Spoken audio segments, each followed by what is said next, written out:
ستا د شونډو سره رنګونه به ژوندي وي، دا فیصله شوې وه.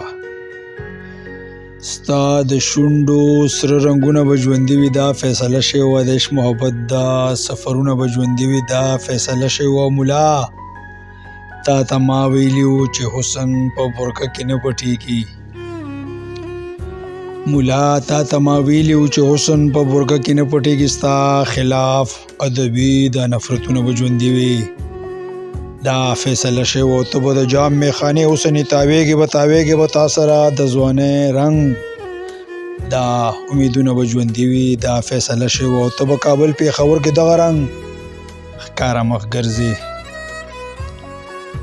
ته به کابل پېښور کې دغه رنګ ښکاره مخ ګرځې. په تا د شاعر صمد خلیل شعرونه به ژوندي وي، دا فیصله شوې وه. او تا د مذهب په نوم مولا پښتانه ځوانان خورېرې کړل،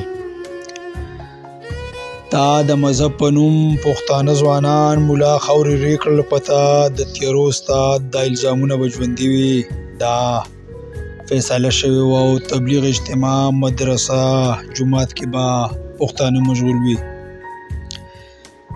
تبلیغ اجتماع مدرسه جومات کې به پښتانه مشغول وي. د پنجاب غلامۍ دا زندانونه به ژوندي وي، دا فیصله شوې وه. لاهور به آباد وي، تش پېښور کابل به ورانېږي، د پښتونخوا ورانېدو دا محاذونه به ژوندي وي، دا فیصله شوې وه. پېغلې ستا په ناپ ترخ پستان به لیکل کېږي،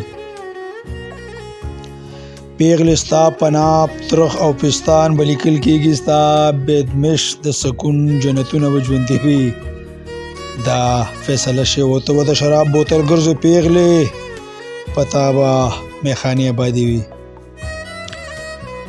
ته به د شراب بوتل ګرځې پېغلې، په تا به میخانې آبادې وي. ستا د بدن موسیقیت دا تارونه به ژوندي وي، دا فیصله شوې وه. آخري شعر د مقطع چې ته به د شاعر صمد خلیل شعر کې ګډېږې بربنډېږې به، ته به د شاعر صمد خلیل شعر کې ګډېږې بربنډېږې به. په تا د شاعر رومانوي مزاج دا اړخونه به ژوندي وي، دا فیصله شوې وه. په تا د شاعر رومانوي مزاج دا اړخونه به ژوندي وي، دا فیصله شوې وه، دا فیصله شوې وه. ډېره مهرباني.